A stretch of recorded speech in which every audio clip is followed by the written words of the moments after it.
Hi, I'm Robert Brown. I'm a professor of political science at Temple University. I teach courses there on international security, international relations theory, and I also have a course coming up next year where I do nuclear policy for undergraduates. In addition to that, I run a nuclear boot camp out in California at the Institute on Global Conflict and Cooperation, which brings out graduate students and mid-career professionals to look at various aspects of nuclear policy issues. I'm not per se an expert on terrorism, but I do look a lot at nuclear policy and have looked at the nuclear policy issue in terms of terrorism before. So that's what I've been asked to talk to you about today. Of course, I got into this starting off in the nonprofit world myself. I got a job as a graduate from UC Berkeley in working at a great group called the Nautilus Institute, which does some nuclear policy stuff and other security issues, which was my foot in the ground door before going to graduate school. But here's what we're going to try and do today. Start to talk first about what are nuclear weapons. When we're concerned about nuclear terrorism, most people are focusing on nuclear weapons compared to different type of weapons, and I'll talk about that. Start to think about how we think about the threat of nuclear terrorism, terrorist organizations, and then how they acquire nuclear weapons. Then start to think about problems in international cooperation. So I'm not going to go into huge amounts of detail on all the different types of organizations or treaties and that sort of thing. You guys can look into that very easily yourselves, but I'll give you a small list and then talk about what some of the problems are, so how we think about what you might want to work on in the future. So, first off, what is the threat of nuclear weapons and terrorism coming together? The range is incredible of opinions. Now, the first thing to keep in mind is we only have 2 uses of nuclear weapons ever in history, and those are by states. We don't know of any terrorists that have acquired nuclear weapons, so this is a lot of supposition here, all right? We don't want to call it guessing. Hopefully we've got some analysis and some data behind it, but we don't have any cases to look at in history, so we'll have to do a fair amount of guessing, but we don't like to call it guessing. So, there's a range. Either, number one, it's too hard for people in caves to do, right? If Al-Qaeda and Osama bin Laden are hiding in the caves of Tora Bora, you can't make a nuclear weapons program hiding in a cave. On the other hand, maybe they could do it if they could put together sufficient material or somehow buy a nuclear device from someone. And then finally, maybe they're just completely incapable of doing it regardless. Maybe they can do an improvised device, who knows. But then what can we do about it? So starting to think about what national policy can be for the United States, then starting to look at what multilateral, which means a bunch of states working together, or international at the United Nations level, which is where you guys are mostly looking. So as we think about what these 2 questions are, what is the threat of nuclear terrorism and what can we do about it, there might be 2 different ways to look. Number one, we have 2 entirely separate problems that a lot of policymakers see, and this is how counterterrorism people see it usually. Number one, you've got the problem of terrorism, and that is separate from the problem of nuclear proliferation. And so when we're looking at nuclear terrorism, we're really looking at a question of how you try to put these 2 problems together, where there might be a very small overlap between them, which might have huge consequences if it comes out being, but we've really got 2 different problems we're trying to look at. Okay, so as I go through this, first, let's talk about what I'm talking about and what I'm not talking about. I am going to talk about nuclear weapons, big things, big fissionable events in which you have highly enriched uranium, plutonium, in a critical mass that you can put together and you get a nuclear explosion. Different than radiological dispersal devices. RDDs are oftentimes talked about in the context of nuclear terrorism, but it's an entirely different problem. You're taking something radioactive and you blow it up with a conventional explosive, it spreads radioactive material around wherever the explosion went, but primarily you're talking about a conventional explosion, right? Not something that's gone nuclear and has the huge amounts of effects. And therefore it's an entirely different problem because you can get some of this stuff anywhere. Smoke detectors have small amount of radioactive material in them. You can get radioactive sources from hospitals and other places that aren't well protected. But that's not what I'm going to talk about because it really is a whole different problem from the nuclear weapons problem. Okay, so now I've told you I'm not talking about RDDs. I am going to talk about nuclear weapons, and in there is a small class of things called improvised nuclear devices. which are supposed to be true nuclear weapons, but they're kind of put together ad hoc or put together really quickly, or the design isn't tested, so it's a lot riskier for someone trying to do it. They're trying for a nuclear weapon. It could end up more like an RDD, and it depends on the design. Okay, so let's turn to terrorism. Since the end of the Cold War, we've seen some trends come around in terrorism. Fewer attacks going on, but they're more lethal, which means more people are dying per attacks. They appear to be more religiously motivated, more attacks directed against the United States. Some of this is just anti-globalization, and the United States is a bulwark of globalization, so we're being targeted for that reason. But also more self-supporting groups. So whereas in the 1960s and 70s we're thinking about the Soviet Union, North Korea, Libya supporting terrorist groups, these days the terrorists we're thinking about are more self-supported. So you have Al-Qaeda that has business operations to support its terrorist activities. Now, that's on the terrorist side. On the weapons of mass destruction side, we know that terrorists like the Aum Shinrikyo, the Chechen rebels trying to throw off the yoke of Russian control, as well as Al-Qaeda have looked into weapons of mass destruction. They've tried to acquire chemical, biological, and nuclear weapons. And when I say tried, mostly unsuccessful. Aum Shinrikyo is a good example of someone you can look at that tried biological weapons, tried chemical weapons and was somewhat successful there, tried nuclear weapons, completely failed there. And they had a lot of money to do it. So as we think about the threat of nuclear weapons, let's start to think of terrorists as organizations. First off, suicide terrorists, we know, and terrorists in general, almost never act alone. They're almost always acting in groups. There are some isolated cases, but usually we're talking about groups. Now, terrorist groups never seem to have a problem recruiting suicide attackers, but very few terrorist groups are actually successful in conducting coordinated violence. When you look at the data, you find that at least 50% of terrorist groups don't even last more than a year. 90% of terrorist groups have disappeared by the end of 5 years. And when you're looking at acquiring a nuclear weapon and a nuclear weapons program, this is something that takes years to plan, plot, implement, put it all together, and carry it out, and how few terrorist groups last long enough to even consider something like that. So, what we have is most terrorist groups and most terrorist acts are disrupted by intelligence. We accidentally arrest some of them in the process of doing something else illegal, or they simply defect. They change their minds partway through a plot and say, this is not something I'm into. Now, defection may be because they decide, again, I'm not into this, this is not, I don't really want to kill these people and I've changed my mind. Or maybe someone, basically buys them off, right? An intelligence organization says, hey, we found out you're doing this. How about we pay you this money, you tell us stuff, and we, disrupt the plot. That's one part of it. Second, most organizations have very limited resources, and they don't want to be seen to fail. A terrorist organization like Al-Qaeda, if they put out a video that says, we're out to destroy the world, and the plot completely fails, they look bad. No longer are they a threat, apparently, to their targets. And the support groups that are trying to think of, if we're going to support someone against the United States, who are we going to support? The group that fails is going to get less domestic support from their support groups. So, this makes organizations, terrorist organizations, very conservative. They don't want to try to carry out attacks if they're too risky, if they could get caught, if the attack could fail. Now, why are successful terrorist organizations?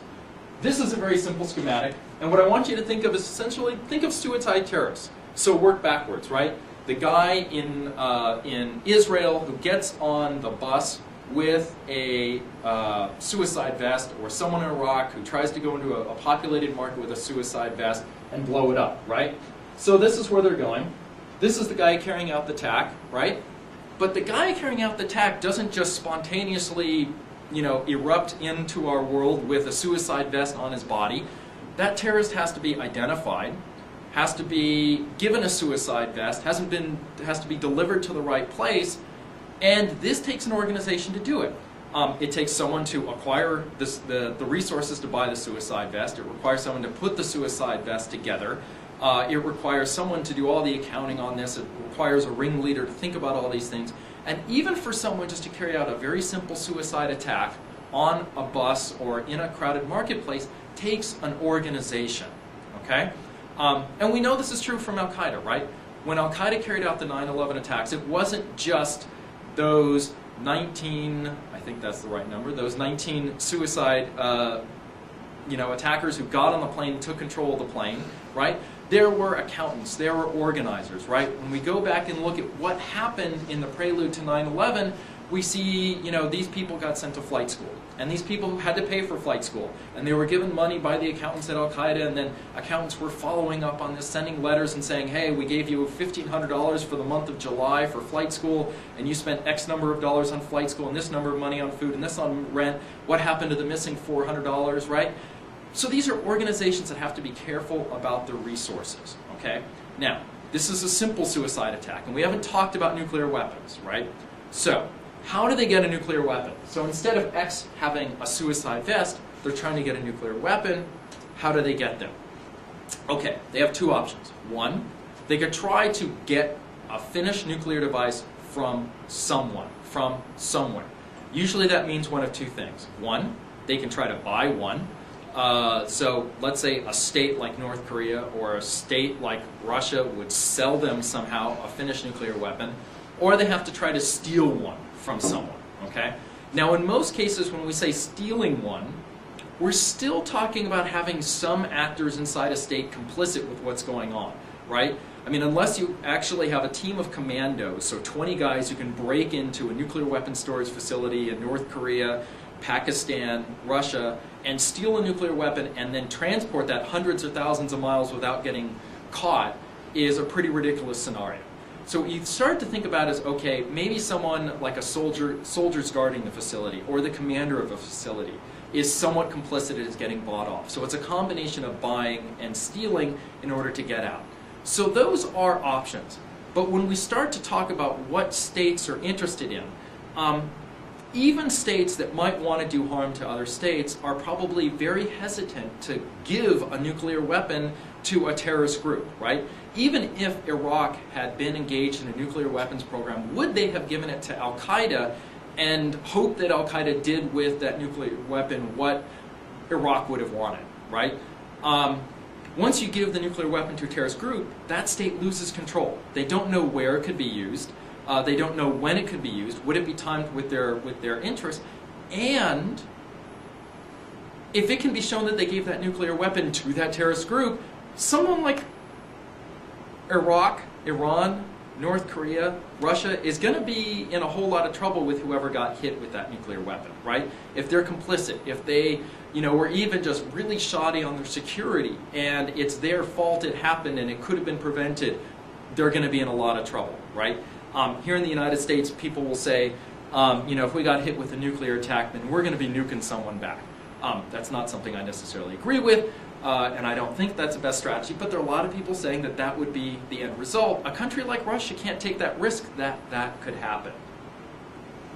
So it is possible, and probably during the early 1990s when the Soviet Union collapsed, and nuclear security wasn't that well protected in countries like Russia and the former Soviet Union, there was a lot of suspicion that this would happen. For a lot of reasons, like mainly being that we've had almost a couple of decades since the collapse, or more than a couple of decades, and a nuclear weapon hasn't popped up somewhere in someone else's control, we don't believe that they've lost any control over these nuclear weapons. So we can probably discount the scenario that they've been stolen easily or were sold by a state actor. Other states other than Russia put a lot of security, or Russia now also puts a lot of security on their nuclear weapons, but other states also do very similar things. Either they have mechanisms for protecting the nuclear weapons in case someone tries to use one or take it apart but is not authorized to do so, or they'll store the weapons in various pieces such that it's hard to put one together because you've got to break into multiple facilities to actually do that. So we focus on as someone trying to build a nuclear weapon, whether this is a true nuclear weapon or an improvised nuclear device. Probably gets a little bit hazy when we talk about terrorist groups doing it. Most analysts would say that's an improvised nuclear device no matter how they do it. But if they're building a nuclear weapon, they need a real organization. They need to have pretty significant resources, and they have to get a hold of fissile material. Remember that plutonium, that highly enriched uranium, which is very difficult to get a hold of. So when you think back to that last chart that I had about the organization, giving a suicide vest to a single attacker and then trying to bring it to a bus, what you're really doing is taking that organization and multiplying out. So on this next chart, what you'll see is this is a chart taken from an article by Zimmerman and Lewis that appeared just a couple years ago. And I'll give you a citation, and you can read the chart definitely on the PDF version of this presentation, even if you can't read it here. But what it really looks like is a long list of tasks that a terrorist group would have to accomplish in order to, or any group would have to do in order to produce a nuclear weapon. It starts off with things like doing the basic physics design on what the weapon should look like and what it will do. You've got to cast the metals and shape the metals and cut them so that they can do the machining and put all these pieces together. You have to design the weapon itself to whether it's going to implode or gun, and and high explosives have to be in all the right places. You have to set up all the electronics properly, because if the explosives don't all time perfectly, then the uranium or plutonium won't come together right, and it'll just get mushy, and you'll have a really expensive RDD. You have to have facilities to do all this stuff, right? This stuff is radioactive. While it's not horribly toxic to people compared to other radioactive devices, radioactive sources, it's still not the healthiest thing to be around. And you have to worry about things like uranium. When you mill it, it can spontaneously start to burn. And then you have to take this weapon, put it together, and transport it somewhere, right? And we're not talking a suicide vest, right, where you put it on a person, they've got to hoof it around, right? You're talking about something that probably weighs hundreds of pounds. If it's inefficient and designed by non-state actors, a simple gun device, like we dropped on Hiroshima, is probably on the order of at least 10 feet long, something like that. So you start thinking hundreds of pounds, a few meters in length, and these are not easy things to transport, and you have to get it somewhere, right? Now, perhaps transportation is not the hardest thing to do. The hardest thing to do is get a hold of the fissile material, right? Where is a terrorist going to get tens of kilograms of highly enriched uranium, 10 kilograms of plutonium that is in weapon-usable form, and put together a weapon? These things are the hardest part. So when you look at a list like this, some of it looks not too bad, right? But we're talking about a dozen people on the science side, right? We haven't even talked about the accountants or the ringleaders or the people who are going to really transport the weapon. But this is a project that will take probably at least a couple years to put together a device and do all that planning. You've got to have a lot of this money up in front, and it still assumes you can get the fissile material, right? This estimate by Zimmerman and Lewis said, well, maybe they can do it for $5 to $10 million, right?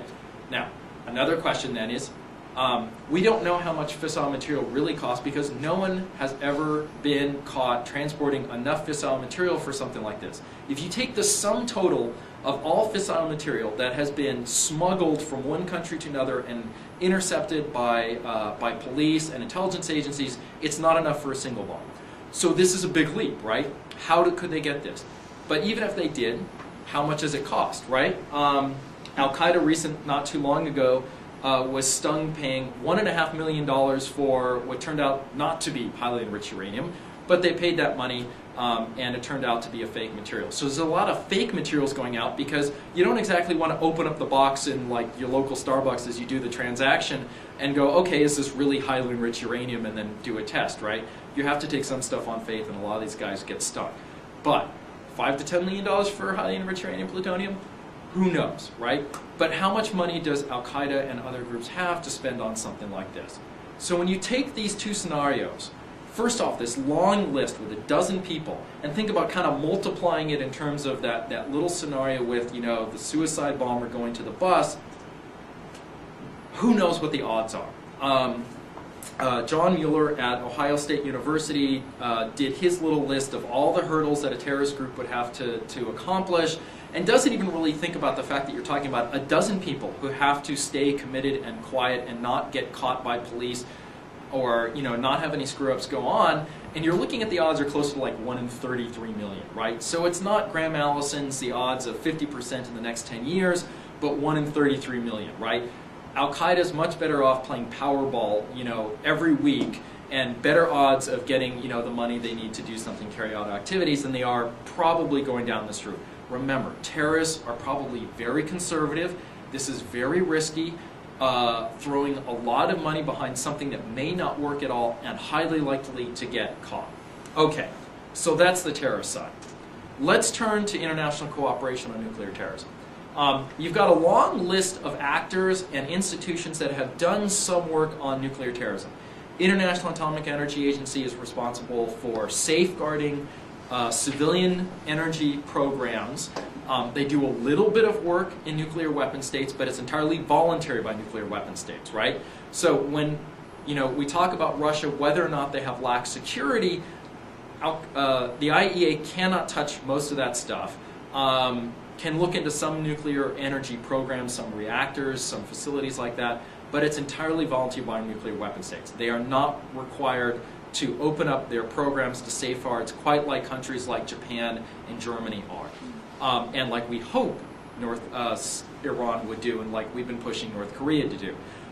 We have other institutions out there. Convention on the Physical Protection of Nuclear Materials started off as a very weak convention on interstate transport, has now done a little bit more for domestic and beefed itself up.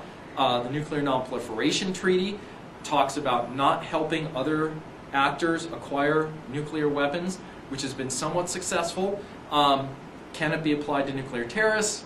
That's a big question. UN General Assembly resolutions, UN Security Council resolutions, and you have to put the two separately, right?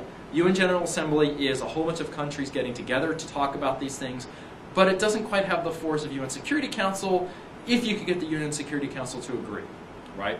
So, what are the barriers to international cooperation on dealing with international nuclear terrorism? Okay, first off, there's a lot of differences in how people think about terrorism. Number one, how you define it, what actors you're focusing on, and of course, every country has a different idea of who they think of a terrorist and who they don't think of as being a terrorist, right? There are a lot of countries out there that are hesitant to push too hard on Al-Qaeda because it's a problem in their borders, right? And then there are countries like the United States and Europe that disagree over how we define Hamas or Hezbollah as whether they're a terrorist organization or not. And it depends on who you're looking at, right? So trying to get all these different countries around the world to think about terrorism as being a very similar threat is difficult. Look at the problems we have in terms of just putting individual terrorists on an international watch list for flights, right? Much less cooperation on an enforceable international treaty that tries to deal with these terrorist organizations. And then each group, each treaty would have trade-offs of various kinds. Number one, the number of states cooperating. The UN General Assembly has a lot of countries in it, as you probably know. These countries have a lot of differences of opinion about international terrorism and nuclear energy, the prospects of nuclear weapons, and how they could cooperate on that. We already have a hard time pushing states to accept, let's say, the additional protocol, which would help make us feel more secure about what countries like North Korea and Iran are doing with their nuclear programs, much less trying to safeguard against, theft by small non-state actors, okay? Second, there's probably a big trade-off between broad cooperation versus a narrow scope of cooperation. When you take nuclear issues and terrorist issues, they're both very, very broad issues, countries have an easier time cooperating if they can identify small, narrow issues to deal with. So we have the Convention on the Physical Protection of Nuclear Materials, which deals with interstate transport of nuclear materials, not talking about who would steal it, how they'd steal it, what we would react to, and how we'd enforce it, right? But a narrow treaty. And then we have shallow versus deep. It's easier to do shallow treaties that say international terrorism is horrible and we should all cooperate against it. It's hard to do something very deep that talks about exactly how we're going to get together to do it, right? So a big gap between cheap talk and strong action. And so something like this is going to be difficult. So as you look forward and try to think about what the UN General Assembly could do, first off, likely goals are setting leadership. First, have to set a strong agenda on international arms control, stopping proliferation by states, increasing disarmament by states before we can get more states to sign on to stronger non-proliferation agreements. And that is going to be a big hurdle before we can really get them to focus on non-state actors, because we're really talking about a state problem that we have to kind of control and deal with. Remember, the key problem is access to fissile material, and that is controlled by states, right? So if you want to solve that, you've got to deal with states first. Okay. Second, maybe what we have to start thinking of more practically is how we're going to try to set higher security and safeguard standards for nuclear materials, how to lock down these nuclear materials so that non-state actors don't have access to them. This means also perhaps trying to create stiffer penalties for smugglers, but also we're talking about trying to better share information about what's going on. A lot of states don't want to reveal how the smuggler got a hold of the material in the first place because it reveals major weaknesses. Maybe they think they can or cannot do something about those weaknesses, and if they talk about them internationally, then they're opening up a big security hole, right? So kind of like in the last administration when Dick Cheney and George W. Bush were saying, we can't talk about these programs, so we talk about the programs, the terrorists will know what we're doing, right? So it's kind of a flip side. If we talk about the weaknesses in security in particular countries, then you're, essentially giving non-state actors an idea of how to break into those programs. So what we look at mostly is probably sharing information about what is going on in intelligence. A new area that a lot of countries are looking at is nuclear forensics. So how to share data about nuclear weapons materials so that when we intercept them, we can get a better idea how to backtrack and work on it. Now it's not quite kind of the CSI version of, we get a nuclear fingerprint and we can, identify it down to an individual, but we can start to talk about how we share data in ways that we can learn more about the content of particular fissile materials. They have special isotopes, they have certain decay rates, and all this sorts of stuff can tell us better information about when it was taken out of a reactor, maybe where it came from. But it's not going to be perfect, but better information sharing then puts countries also better on the hook for being accountable for what's going on. So what we're looking at probably mostly at the international level is not enforcement, maybe some cooperation on international terrorism, but I bet we're going to have most luck on sharing intelligence, cooperation between law enforcement organizations, and that's where the best luck is probably going to be. So, to conclude, is it a threat? Well, it's anywhere from 1 in 2 to 1 in 33 million. You take your guess as to where it is. Putting together the fissile material is the hard part. How do we lock that down? How do we deal with it as an international community is a good question. A lot of states have different opinions. You'll have a hard time doing it. Probably narrow agreements amongst smaller numbers of states will be better, but maybe that's not quite the form in which you have to deal with. So, best of luck. I'll be available for questions at some point, and the PDF will be also available to you. Thank you very much.